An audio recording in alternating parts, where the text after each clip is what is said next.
Hello students, in this session we are going to look into some of the important articles from the first week of March, that is from 2nd March to 7th March. So, ఇప్పుడు first article ఏంటి? ఈ Supreme Court doing enough to tackle hate speech, whether it is doing enough or not అన్నది ఒక article. ఇక్కడ hate speech అంటే ఏంటి, what are the challenges with respect to hate speech, what is India doing with respect to hate speech అన్నది చూద్దాం. Next 16th Finance Commission has submitted its report to the Parliament. ఏం support చేసింది, ఏం recommendations ఇచ్చింది అన్నది ఈ ఆర్టికల్లో మనం చూద్దాం. This is important from GS3 perspective. Next Andhra Pradesh draft population management policy. ఈ ఆర్టికల్ ఆంధ్రప్రదేశ్ రీసెంట్గా ఒక డ్రాఫ్ట్ పాపులేషన్ పాలసీ అన్నది తీసుకొచ్చింది. What are the features of it, what are the cons of it, what are the pros of it, advantages ఏంటి, disadvantages ఏంటి, ఈ ఆర్టికల్లో చూద్దాం. నెక్స్ట్ LCH ప్రచండ్ ఏంటి, GPS spoofing, MPLAD scheme, COSY river, ఇవన్నీ మనకి షార్ట్గా ప్రిలిమ్స్ పర్స్పెక్టివ్ నుంచి యూజ్ అవుతాయి అన్నమాట. సో ఈ కొన్ని ఆర్టికల్స్ ఈ సెషన్లో మనం డిస్కస్ చేద్దాం. ఫస్ట్, ఈ Supreme Court doing enough to tackle hate speech అంటే ఇక్కడ ఏంటి, ఈ ఆర్టికల్ ఏం చెప్తుంది అంటే హేట్ స్పీచ్ని టాకిల్ చేయడానికి సుప్రీం కోర్ట్ తన చేయగలిగినంత చేస్తుందా లేదా, it is doing enough or not అని చెప్పేసి ఈ ఆర్టికల్లో ప్రెజెంట్ చేశారనమాట. సో దాంట్లో ఫస్ట్ మనం చూడాల్సింది ఏంటి అంటే, ఫస్ట్ హేట్ స్పీచ్ అంటే ఏంటి, హేట్ స్పీచ్ని ఎట్లా టాకిల్ చేయాలో చూద్దాం. First, hate speech refers to the expression that promotes hostility, discrimination or even violence against individuals based on religion, caste, ethnicity, gender or any other identity. అంటే ఒక basis మీద, ఆ cost identity, religious identity, అలా identity basis మీద ఎవరినైనా సరే discriminate చేసినా లేకపోతే వాలెంట్గా మాట్లాడినా దాన్ని హేట్ స్పీచ్ అంటామన్నమాట. సో ఇప్పుడు హేట్ స్పీచ్ అంటే ఏంటో తెలిసింది కదా. కాంటెక్స్ట్ ఏంటి అంటే, హేట్ స్పీచ్ కాన్స్టిట్యూషన్లో ఏ ఆర్టికల్లో ఉంది అంటే article 19(1)A talks about guarantees freedom of speech and expression to the citizens. ఇక్కడ ఫ్రీడమ్ ఉంది, ఫ్రీడమ్ ఆఫ్ స్పీచ్ ఉంది, but there are some restrictions also. Some of those restrictions is public order. One of those is public order, defamation. ఇలా freedom of speech మనకి ఏదైతే ఉందో article 19(1)A కింద అది absolute కాదు, కొన్ని రిస్ట్రిక్షన్స్ ఉన్నాయి. Public order, right to offence, incitement to offence, ఇలాంటి బేసిస్ మీద అబ్సల్యూట్ రెస్ట్రిక్షన్స్తో పాటు ఈ ఫ్రీడమ్ ఆఫ్ ఎక్స్ప్రెషన్ అన్నది మనకి కాన్స్టిట్యూషన్ ఇచ్చిందనమాట. సో హేట్ స్పీచ్ కూడా comes under that restrictions. Next, ఇప్పటి వరకు ఉన్న లాస్ ఏంటి, కాన్స్టిట్యూషన్లో ఇలా ఉంది, మరి మిగతా ఎగ్జిస్టింగ్ లాస్లో ఏముంది? Representation of peoples act of 1951లో కూడా it talks about hate speech అనమాట. మనం ఎలక్షన్ క్యాంపెయినింగ్ చేసేటప్పుడు కానీ, పొలిటికల్ లీడర్స్ లేకపోతే క్యాడర్ కానీ హేట్ స్పీచ్ ఒక religious community or other vulnerable communities కానీ వాళ్ళ మీద హేట్ స్పీచ్ వాడకూడదు అనమాట. That is prohibited according to representation of peoples act. Other article is prevention of atrocities. SC/ST prevention of atrocities కింద కూడా protects marginalised communities from abusive speeches. ఇక్కడ కూడా vulnerable sections మీద అబ్యూజివ్ స్పీచెస్ చెప్పకుండా hate స్పీచ్ని తీసేయడానికి try చేస్తుంది అనమాట government. Supreme court రీసెంట్గా ఏం చెప్పిందంటే, I'm not going to deal with hate speeches anymore, స్టేట్సే చూసుకోండి, నేను ఇంకా చేయను, హేట్ స్పీచెస్ గురించి డీల్ చేయను, states responsibility should be there for looking into hate speech అని చెప్పి సుప్రీంకోర్టు చెప్పేసింది అనమాట. తన దగ్గరకు వచ్చిన కేసెస్ అన్నిటినీ స్టేట్కి, గవర్నమెంట్కి ఇచ్చేసి మీరే చూసుకోండి అని చెప్పేసి, ఈవెన్ కొన్ని కేసెస్ హైకోర్టుకి కూడా రివర్స్ ట్రాన్స్ఫర్ చేసేసింది అనమాట. మీరే చూసుకోండి కేసెస్, నేను ఇంకా హేట్ స్పీచెస్ గురించి డీల్ చేయను అని. ఎందుకు, ఇంతకు ముందు వరకు ఏం చేసింది అంటే Amit Devgan versus union of India 2020లో ఇట్ డిఫైన్డ్ హేట్ స్పీచ్ అంటే ఏంటి అని చెప్పింది. That is speech that targets group and many and may provoke violence or discrimination. Okay, ఒక టార్గెటెడ్ గ్రూప్ని పెట్టుకొని వాళ్ళని ప్రవోక్ చేయడానికి కానీ వాళ్ళని డిస్క్రిమినేట్ చేయడానికి కానీ వాడితే దాన్ని హేట్ స్పీచ్ అంటారు అని సుప్రీం కోర్టు చెప్పిందన్నమాట. It has defined what is meant by hate speech ఈ కేసులో. నెక్స్ట్, తహసీన్ పూనావాలా కేసులో ఏంటంటే 2018లో ఇక్కడ ఏం చెప్పింది అంటే, ఇక్కడ అప్పుడు జరిగిన మాబ్ వైలెన్స్లో it told that states responsibility తీసుకోవాలి హేట్ స్పీచ్ తగ్గడానికి అని చెప్పేసి సుప్రీంకోర్టు ఇక్కడ చెప్పింది అనమాట. ఈ మాబ్ వైలెన్స్కి మెయిన్ రీజన్ హేట్ స్పీచ్ అనమాట. సో హేట్ స్పీచ్ వల్ల స్టార్ట్ అయిన మాబ్ వైలెన్స్ని కంట్రోల్ చేయడానికి స్టేటే రెస్పాన్సిబిలిటీ తీసుకోవాలి అని చెప్పేసి ఈ కేసులో సుప్రీంకోర్టు చెప్పింది. బట్ సుప్రీంకోర్టుకి ఏంటి, in spite of defining what is hate speech, in spite of giving the directions to state to look into the cases, what Supreme Court can do? Article 142 kinda Supreme Court has a power to do complete justice. If you know, Article 142 ante complete justice chese power. ఏ కేసులో అయినా సరే complete justice జరుగుతుంది అంటే any kind of action can be taken by supreme court అనమాట. ఆ power ఉంది supreme కోర్ట్కి article 142 కింద. So ఈ పవర్ యూజ్ చేసి why is not Supreme Court defining hate speech, ఒక ప్రొవిజన్ ఎందుకు తీసుకురావట్లేదు అని చెప్పేసి ఈ ఆర్టికల్ మెన్షన్ చేస్తుంది. సో ఇప్పుడు అసలు హేట్ స్పీచ్ వెనకాల ఉన్న ఛాలెంజెస్ ఏంటి, అసలు హేట్ స్పీచ్ని ఎందుకు క్లియర్గా డిఫైన్ చేయలేకపోతున్నాం అంటే ఒక ప్రాపర్ డెఫినేషన్ లేదు. ఇది హేట్ స్పీచ్ కిందకు వస్తుంది, వీళ్ళు మాట్లాడిన ఈ మాటలు హేట్ స్పీచ్ కిందకు వస్తాయి, లేకపోతే ఇది క్రిటిసైజ్ చేస్తున్నట్టు, అనలిటికల్ క్రిటిసిజం చేస్తున్నట్టు డెఫినేషన్ లేదన్నమాట. అది one of the key issue. ఇంకొకటి ఏంటి, పొలిటికలీ మిస్యూజ్ చేస్తున్నారు. ఎందుకు అంటే ఇప్పుడు మన ఎలక్షన్ టైంలో చూసుకుంటే చాలామంది ప్రెస్ మీట్స్, చాలా లీడర్స్ ప్రెస్ మీట్స్ పెడుతుంటారు, లేకపోతే ఎలక్షన్ క్యాంపెయిన్స్ చేస్తుంటారు. అప్పుడు అపోజిషన్స్ని, వేరే సెక్షన్స్ వాళ్ళని ఒకరిని తిట్టుకుంటూ ఉంటారు, లైక్ క్రిటిసైజ్ చేస్తూ ఉంటారు. అలా క్రిటిసైజ్ చేస్తున్నప్పుడు హేట్ స్పీచ్ అన్నది ఆటోమేటిక్గా వాళ్ళు మాట్లాడేస్తారు. ఒక కమ్యూనిటీకి లేకపోతే ఒక పర్సన్కి వ్యతిరేకంగా హేట్ స్పీచ్ అన్నది స్టార్ట్ చేస్తారు.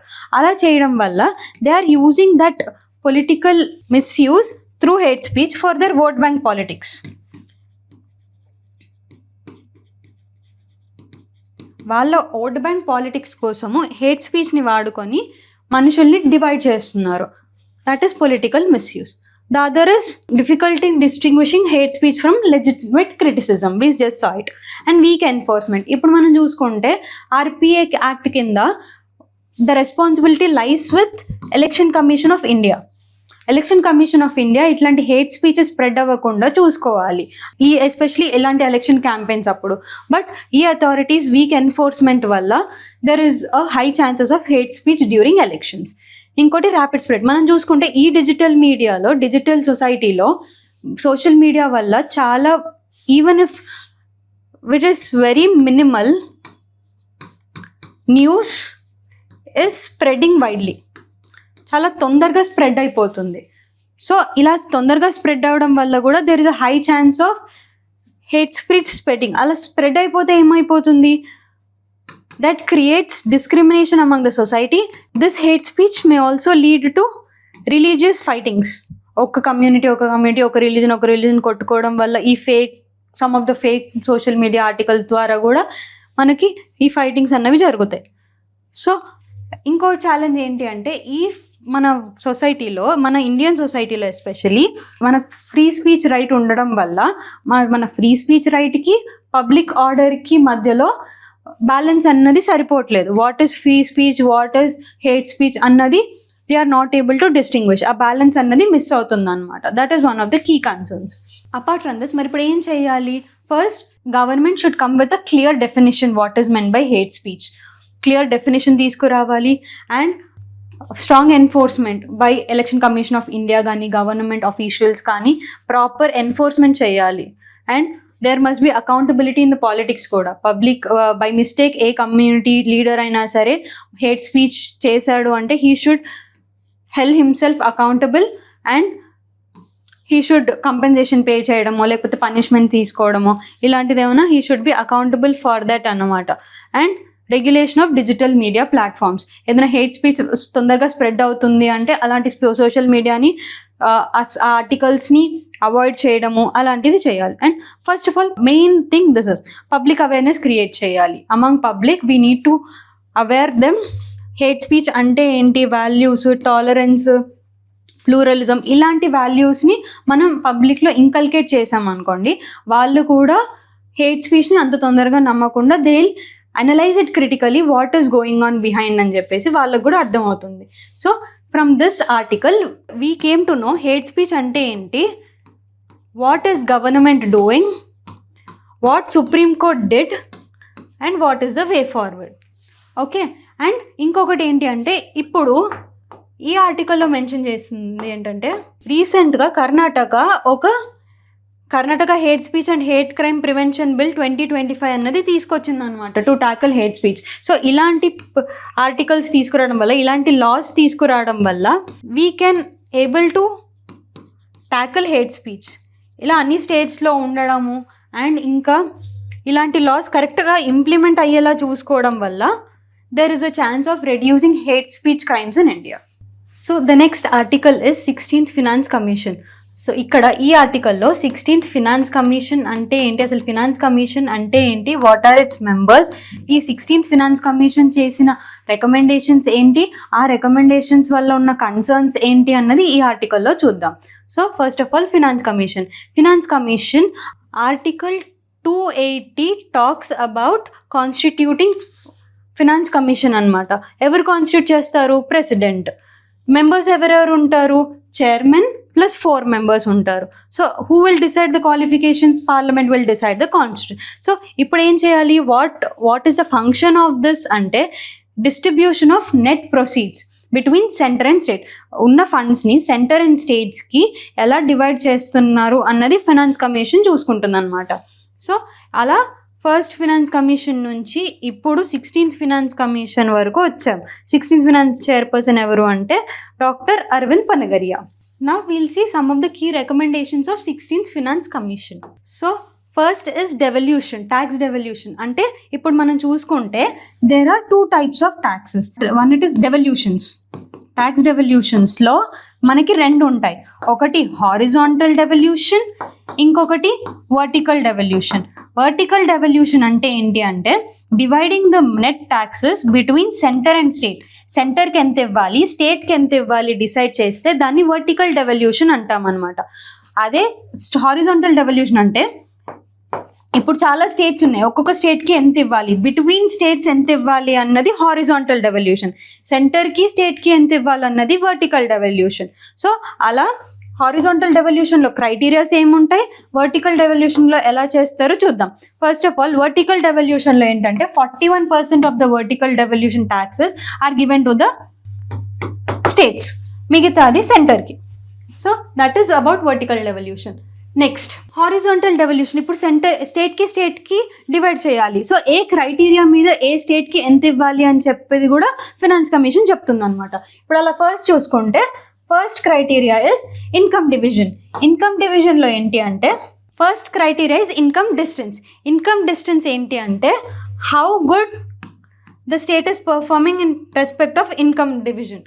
అలా చూసుకుంటే 15th ఫినాన్స్ కమిషన్లో మనకి 45% ఇన్కమ్ డిస్టెన్స్ బేస్డ్ మీద అలొకేట్ చేశారనమాట. అది 16th ఫినాన్స్ కమిషన్కి 42.5%కి తగ్గించేశారు. నెక్స్ట్ పాపులేషన్ వైజ్ ఏ స్టేట్కి పాపులేషన్ ఎంత ఉంది, పాపులేషన్ ఎక్కువ ఉన్న స్టేట్స్కి ఎంత ఇవ్వాలి, పాపులేషన్ తక్కువ ఉన్న స్టేట్స్కి ఎంత ఇవ్వాలి అన్నది పాపులేషన్ బేసిస్ మీద అనమాట.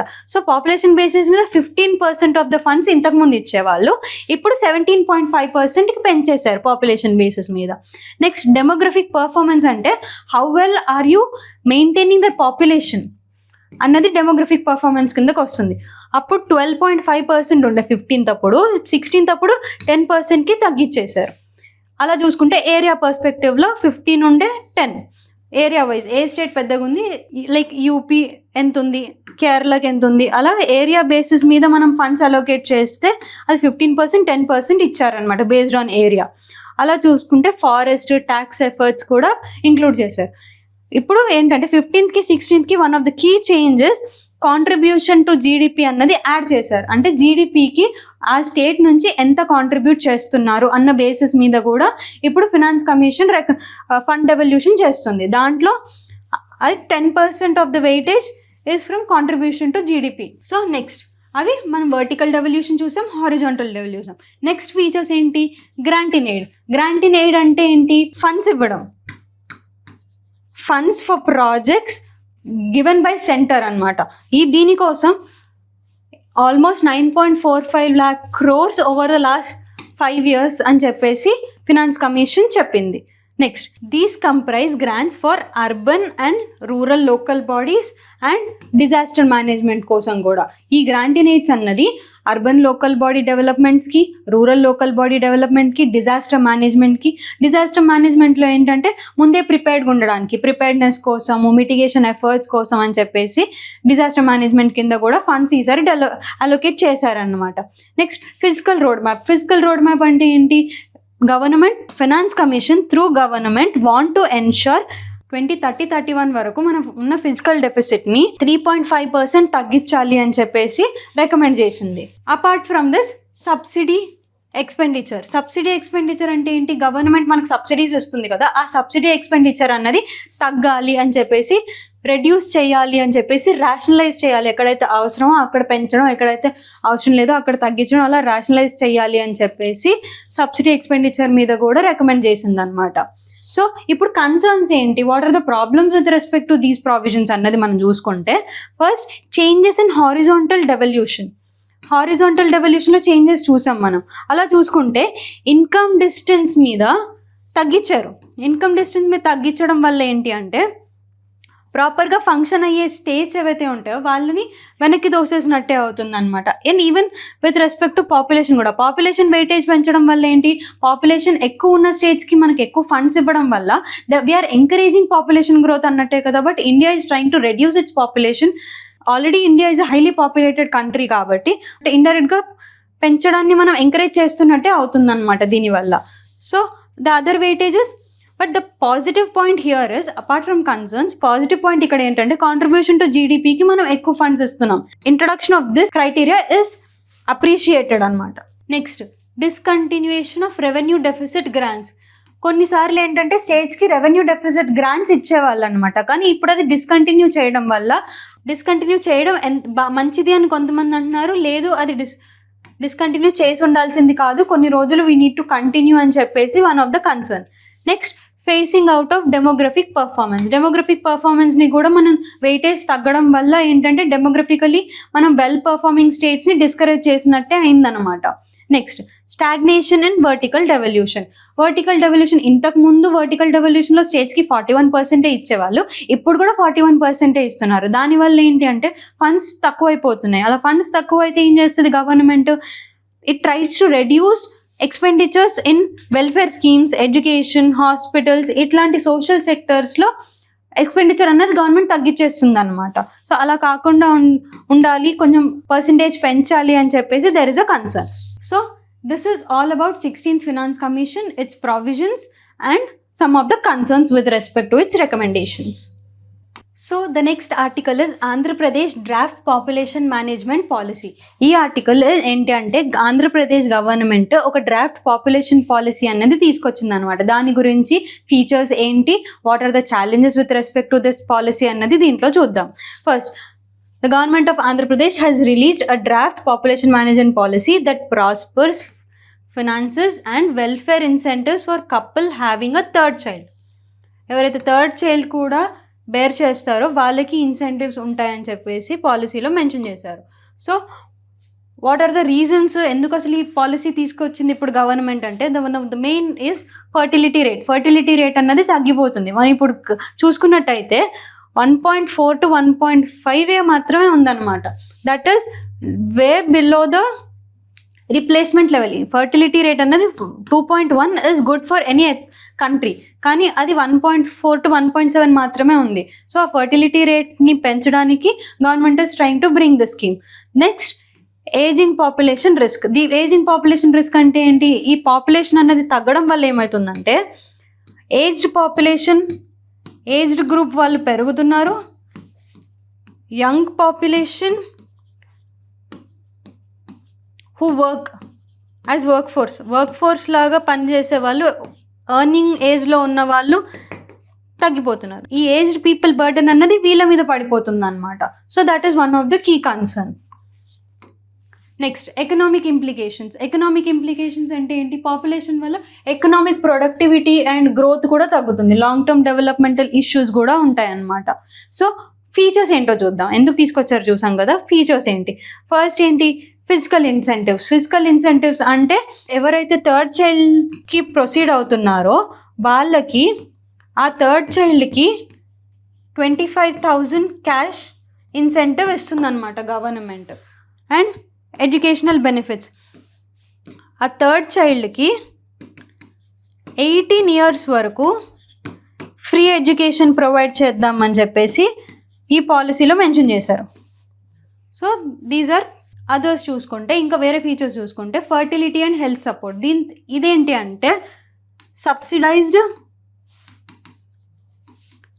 IVF ఫెసిలిటీస్ కూడా ఈ స్కీమ్ కింద ఇద్దామని చెప్పేసి ప్లాన్ చేస్తున్నారు. Next support for working parents.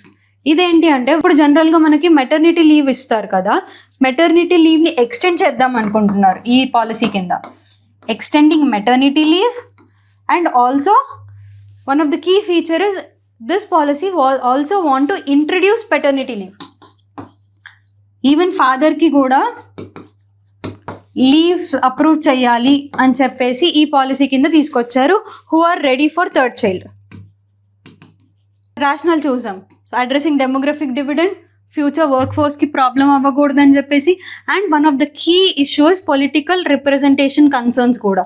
ఇప్పుడు మనం చూసుకున్నట్టయితే రీసెంట్గా Andhra Pradesh government is fighting for its rights in the Lok Sabha, number of seats, number of representation in the Lok Sabha. Southern states and northern states కి మధ్యలో చాలా గొడవలు నడుస్తున్నాయి. ఎందుకు అంటే నార్దర్న్ స్టేట్స్ జనరల్గా పాపులేషన్ వాళ్ళది ఎక్కువ ఉండడం వల్ల వాళ్ళ representation in the parliament increase అవుతుంది. అదే మన స్టేట్స్కి వచ్చేసరికి, సదర్న్ స్టేట్స్కి వచ్చేసరికి మనం పాపులేషన్ కంట్రోల్ చేసాం కాబట్టి, మనం పాపులేషన్ కంట్రోల్ ఉంది కాబట్టి లెస్ నెంబర్ ఆఫ్ సీట్స్ వచ్చినాయి మనకి. సో ఆ పాపులేషన్ తగ్గించడం వల్ల మనకు అన్యాయం జరుగుతుందని చెప్పేసి Andhra Pradesh and some of the southern countries వాళ్ళు ఏం చేస్తున్నారంటే, you also increase your population, మేము కూడా మా పాపులేషన్ ఇంక్రీజ్ చేసుకుంటాము, మాకు కూడా రిప్రజెంటేషన్ ఎక్కువ ఉండాలి అని చెప్పేసి వాళ్ళు చెప్తున్నారు అనమాట. సో ఈ political concern is also one of the reason for introducing population policy. So ఇప్పుడు కన్సర్న్స్ ఏంటి సరే తీసుకొచ్చారు. What are the concerns? ఒకటి, ఫిజికల్ బర్డెన్ పెరిగిపోతుంది. అలా ప్రతి థర్డ్ చైల్డ్కి మీరు 25,000 ఇస్తూ పోతే, ప్రతి థర్డ్ చైల్డ్కి మీరు 18 years ఆఫ్ ఫ్రీ ఎడ్యుకేషన్ అట్లా ప్రొవైడ్ చేస్తూ ఉంటే అది గవర్నమెంట్ మీద ఫిజికల్ బర్డెన్ పెరిగిపోతుంది. అది one of the concern. Next gender and social concerns. Already ఇండియాలో సెలెక్టివ్ అబార్షన్స్ జరుగుతున్నాయి, అబార్షన్స్ ఎక్కువ. సో ఇంకా ఇట్లా పెడితే థర్డ్ చైల్డ్కి అక్కడ జెండర్ డిస్క్రిమినేషన్ జరిగే ఛాన్స్ ఉంది. అండ్ సోషల్ కన్సర్న్స్ కూడా ఏంటి, ఉమెన్ మీద హెల్త్ ఇష్యూస్, ఉమెన్ మీద health burden, physical burden, health మీద బర్డెన్ పడే ఛాన్స్ కూడా ఉందన్నమాట. That is some of the social concerns. Next regional population imbalance. అలా అందరూ వెళ్ళుకుంటూ పోతే కొన్ని స్టేట్స్ ఏంటి, కొన్ని స్టేట్స్ తక్కువ పాపులేషన్ ఉన్న స్టేట్స్, కొన్ని స్టేట్స్ అనేది ఎక్కువ పాపులేషన్ ఉన్న స్టేట్స్ అయిపోతాయి. దానివల్ల రీజనల్ ఇంబ్యాలెన్స్ అంతా క్రియేట్ అయిపోయి పొలిటికల్గా కూడా డిస్టర్బ్ అయిపోతారు. So that is this. Next environmental and resource pressure. అలా పాపులేషన్ ఇంక్రీజ్ అయితే సస్టైనబిలిటీ అన్నది ఇంపాసిబుల్ అవుతుంది.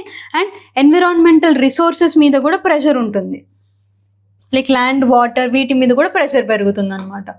సో మరి ఇప్పుడు ఏం చేయాలి? What is the way forward? Is we need to bring a balanced policy, not compromising our population also, and also human development stability కూడా మనం తీసుకురావాలి. బోత్ డెమోగ్రఫిక్ స్టెబిలిటీ కావాలి అండ్ పాపులేషన్ గ్రోత్ కూడా ఉండాలి.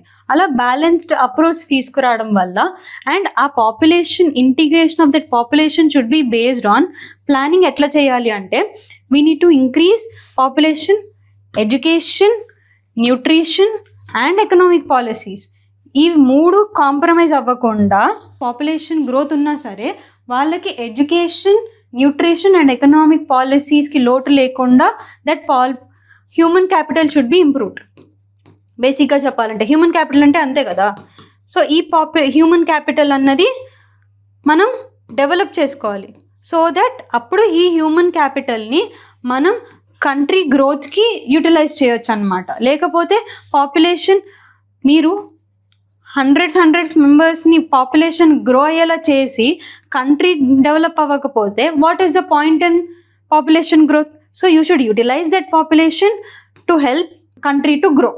And we should also encourage responsible parenthood and gender equality. Gender equality should also be maintained. So This is from this article.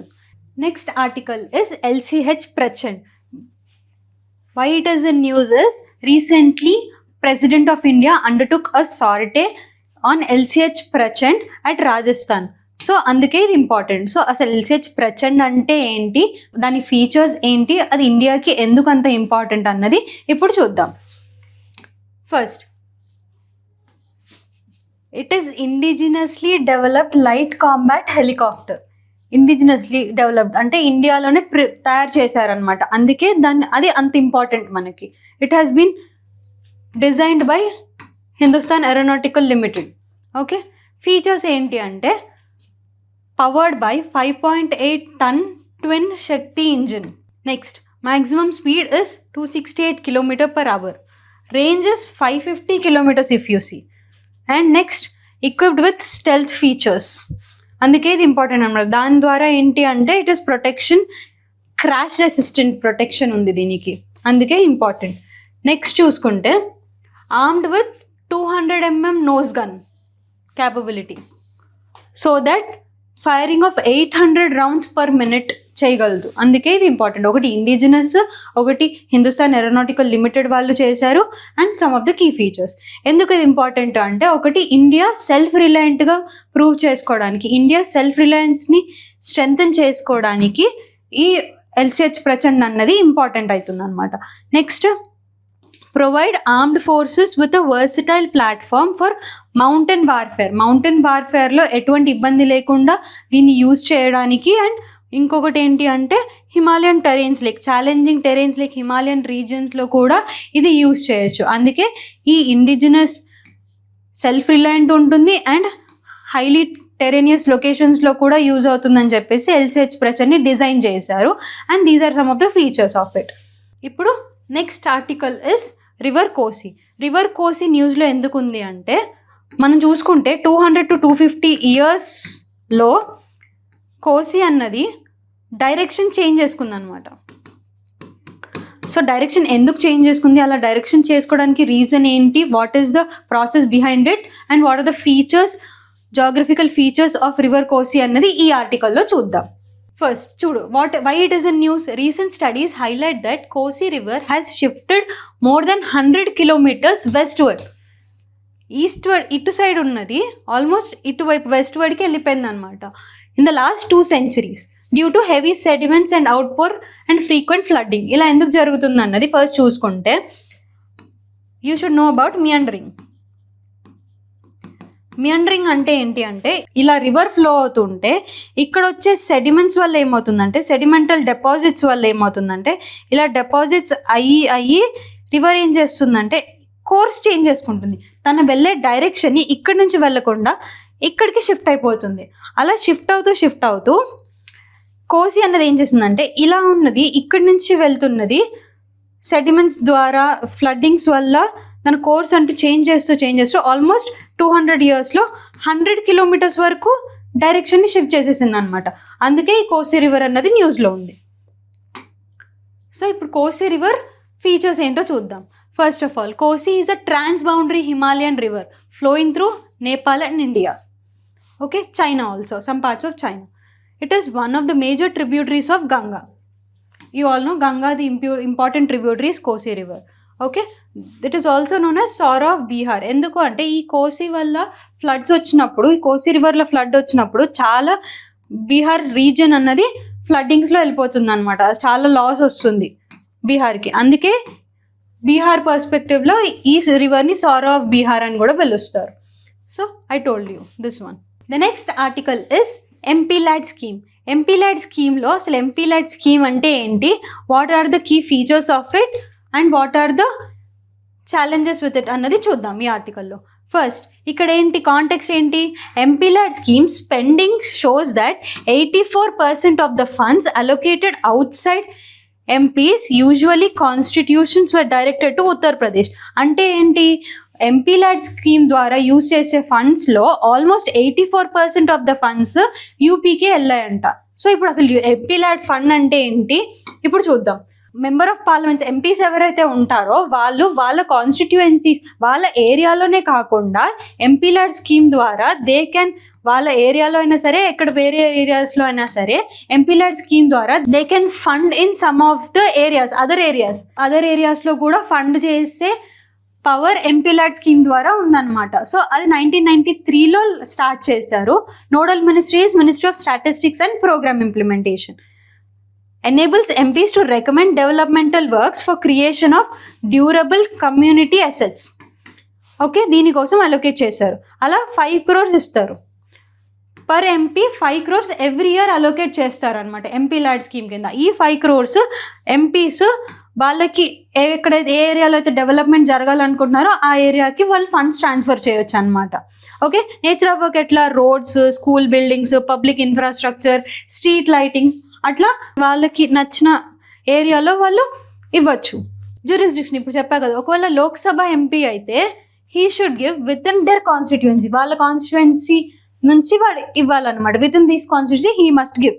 ఒకవేళ రాజ్యసభ నుంచి తను MP అయి ఉంటే within the state of election, Rajya Sabha నుంచి ఒకవేళ ఎంపీగా గెలిస్తే ఆ స్టేట్లో ఏ స్టేట్కి అయితే తను ఎంపీ నిల్చున్నాడో ఆ స్టేట్ వరకు ఏ బౌండరీ లేకుండా ఆ స్టేట్లో ఏ డిస్ట్రిక్ట్లో అయినా సరే ఎంపీ ల్యాడ్ ఫండ్స్ని ఇవ్వచ్చు అనమాట. ఒకవేళ నామినేటెడ్ ఎంపీ అయితే ఇండియాలో ఎక్కడైనా తన ఫండ్స్ని యూటిలైజ్ చేయొచ్చు. Now some of the key findings of this scheme. ఈ స్కీమ్ యొక్క రిపోర్ట్ చూసుకున్నట్టయితే only 21 MPs have been spend this MP LAD properly అనమాట. ఉన్న ఇంతమంది ఎంపీస్లో ఓన్లీ 21 MPs మాత్రమే కరెక్ట్గా ప్రాపర్గా యూటిలైజ్ చేశారు. ఇంకొకటి ఏంటి, అవి యూటిలైజ్ చేయడం కూడా ఏంటి, ఆల్మోస్ట్ అన్ని చిన్న చిన్న వర్క్స్కి, LED స్ట్రీట్ లైట్స్, రోడ్స్, వీటికి మాత్రమే యూజ్ చేశారనమాట. And one of the key concern is almost 84% of the schemes funds మనకి యూపీకి మాత్రమే డిస్ప్రపోర్షనేట్గా వెళ్ళిపోయాయి అనమాట. So these are some of the findings. Next, GPS spoofing. GPS spoofing అంటే ఏంటి ఈ ఆర్టికల్లో చూద్దాం. ఫస్ట్ ఆఫ్ ఆల్, న్యూస్లో ఎందుకు ఉంది అంటే recent reports show that GPS spoofing incidents effecting aircraft navigation near Iran and UAE creating a digital fog of war. So Iran UAE మధ్యలో జరిగే గొడవల్లో ఈ GPS స్పూఫింగ్ యూజ్ చేయడం వల్ల డిజిటల్ ఫాగ్ ఆఫ్ వార్ లాగా క్రియేట్ అవుతుంది అని చెప్పేసి ఈ కాంటెక్స్లో మనం డిస్కస్ చేస్తున్నాం. సో ఇక్కడ ఈ కాంటెక్స్లో GPS స్పూఫింగ్ అంటే ఏంటో మనం చూసుకున్నట్టయితే, ఫస్ట్ ఆఫ్ ఆల్ రోడ్ పైన ట్రాఫిక్ ఉంటుంది, సిగ్నల్స్ ఉంటాయి ట్రాఫిక్ని కంట్రోల్ చేయడానికి. ఇన్ ద సేమ్ వే మనం ఎయిర్ప్లేన్స్లో చూసుకుంటే అక్కడ ట్రాఫిక్ని కంట్రోల్ చేయడానికి శాటిలైట్స్ యూజ్ చేస్తారు. మనకి ఎయిర్లో కూడా ట్రాఫిక్ ఉంటుంది, ట్రాఫిక్ బిట్వీన్ ఎయిర్ప్లేన్స్. ఆ ట్రాఫిక్ని కంట్రోల్ చేయడానికి, ఆ ట్రాఫిక్ని ఒక ప్లేన్ ఇంటర్సెక్ట్ అవ్వకుండా చూసుకోవడానికి శాటిలైట్స్ వాడతారనమాట. శాటిలైట్ బేస్డ్ ఎయిర్ప్లేన్ రెగ్యులేషన్ అనేది జరుగుతుందన్నమాట. సో ఆ టెక్నాలజీలో చూసుకుంటే ఈ ఏరోప్లేన్కి ఏమని సిగ్నల్స్ ఇస్తారు శాటిలైట్ ద్వారా అంటే, ఆ పైలట్కి చెప్తారనమాట, how is should be your path, నీ పాత్ ఎలా ఉండాలి, ఇది నీ డెస్టినేషన్, నువ్వు ఎక్కడైతే ల్యాండ్ అవ్వాలనుకుంటున్నావో ఆ డెస్టినేషన్ ఇది. సో నువ్వు ఈ పాత్లో పోవాలి అని చెప్పేసి ఈ ఏరోప్లేన్కి, ఇప్పుడున్న పైలట్కి శాటిలైట్ ద్వారా సిగ్నల్స్ అన్నవి పంపిస్తూ ఉంటారనమాట. కానీ GPS స్పూఫింగ్లో ఏమవుతుందంటే ఈ శాటిలైట్ సిగ్నల్స్ని హైజాక్ చేసేసి వాళ్ళు ఏం చేస్తారు, నువ్వు ఆ సిగ్నల్లో పోకుండా, ఆ పాత్లో పోకుండా you should choose this path and you should reach this destiny అని చెప్పేసి సిగ్నల్స్ అన్నవి ప్రొవైడ్ చేస్తూ ఉంటారు. కానీ అక్కడ పైలట్కి ఏంటంటే ఈ సిగ్నల్ కాదు, ఇదే ఒరిజినల్ సిగ్నల్ అన్నట్టు పోర్ట్రే అవుతుంది. ఇదే ఒరిజినల్ సిగ్నల్ అని పోర్ట్రే అయ్యి వాళ్ళు ఇదే సిగ్నల్ పాయింట్కి రీచ్ అయిపోయి ఇక్కడ ఏదైనా డిస్ట్రక్షన్ అవ్వడమో, లేకపోతే ఇక్కడ మౌంటైనియస్ రీజన్స్ ఉండడం వల్ల సరిగ్గా కనిపించక క్లౌడ్స్ ఉండి కానీ డిస్ట్రాయ్ అయిపోవడము, అక్కడ అట్లా ఈ ఎయిర్ప్లేన్ అన్నది డైవర్ట్ చేస్తారనమాట. That is called GPS spoofing. ఇది జనరల్గా మిలిటరీ ఎయిర్ క్రాఫ్ట్స్ లేకపోతే ఏదైనా డ్యామేజ్ చేయాలనుకుంటే ఇలా చేస్తారు. సో GPS స్పూఫింగ్ అంటే ఏంటి అంటే ఫేక్ సిగ్నల్స్ ఇవ్వడం, ఫేక్ శాటిలైట్ సిగ్నల్స్ని ప్రొవైడ్ చేయడం. ఎందుకు? To mislead the GPS receiver. Okay, దీనికి జామింగ్కి డిఫరెన్స్ ఏంటి అంటే, జామింగ్లో ఏంటంటే సిగ్నల్స్ని బ్లాక్ చేస్తాం మనం, వచ్చే సిగ్నల్స్ని బ్లాక్ చేయడం జామింగ్. బ్లాక్ చేయకుండా మిస్లీడ్ చేయడం, వేరే దారిలోకి మిస్లీడ్ చేయడం స్పూఫింగ్ అంటారు. ఒకటి ఏంటి, how it works, signal manipulation, వేరే డైరెక్షన్లో సిగ్నల్స్ ఇచ్చేసి signal manipulation and that to real లాగా పోర్ట్రే అవుతుంది అనమాట. ఫేక్ సిగ్నల్స్ అని ఎవరికి డౌట్ రాదు, అలా పోర్ట్రే చేస్తారు. ఎయిర్ క్రాఫ్ట్ ఇంపాక్ట్ అవుతుంది, దానివల్ల మిస్గైడెడ్ పాత్స్ ఉంటాయి, లేకపోతే ప్రాపర్ నావిగేషన్ సిస్టమ్ అక్కడ కరెక్ట్గా లేకపోవడం, మౌంటైనియస్ రీజన్స్ ఉండడం వల్ల ఇంపాక్ట్ అవ్వడం అలా జరుగుతుంది. ఇక్కడ టూల్స్ ఏది యూస్ చేస్తారు, specialised hardware or software broadcast counterfeit GPS సిగ్నల్స్ని ఇక్కడ యూస్ చేస్తారనమాట. సో దీనివల్ల ఏంటి, చాలా సెక్యూరిటీ థ్రెట్స్ ఉన్నాయి. ఇప్పుడు మిలిటరీ యూజ్లో చూసుకున్నాం అనుకోండి, మిలిటరీ శాటిలైట్స్లో ఏంటి అంటే, ఇప్పుడు మిలిటరీ శాటిలైట్స్లో మనకి ఎయిర్ క్రాఫ్ట్స్ ఉన్నాయి. మిలిటరీ ఎయిర్ క్రాఫ్ట్స్ వాళ్ళకి సిగ్నల్స్ పంపించాలనుకున్నాం మనం, టార్గెటెడ్ రీజన్స్ ఇక్కడ ఉన్నాయి అని చెప్పి మనం సిగ్నల్స్ పంపించాలనుకున్నప్పుడు ఈ సిగ్నల్స్ని మిస్లీడ్ చేసేసి ఈ ఎయిర్ క్రాఫ్ట్స్ని వేరే రీజియన్కి పంపించి అక్కడ వాళ్ళని అరెస్ట్ చేయడమో లేకపోతే అక్కడ వాళ్ళని మిస్గైడ్ చేయడమో చేస్తాం. అలా మిలిటరీగా కూడా మిస్యూజ్ చేసుకోవచ్చు. ఏవియేషన్ రిస్క్స్ కూడా ఉన్నాయి, దానివల్ల మనకి సేఫ్టీ హజార్డ్ ఇష్యూస్ కూడా ఉంటాయన్నమాట. And the other is civilian threat. Civilian threat ఏంటి, can affect ships, drones and vehicles especially in the sensitive zones. ఒకవేళ ఆ సిగ్నల్స్ ఎయిర్ క్రాఫ్ట్ని ఒక సెన్సిటివ్ ఏరియాలోకి పంపించేసి అక్కడ కొలాప్స్ అయ్యేలాగా చేస్తే అక్కడ మనకి సివిలియన్ డ్యామేజ్ కూడా జరుగుతుంది అనమాట. So GPS spoofing can be a security threat from a country's perspective. So these are some of the articles from March first week current affairs. Okay, thank you.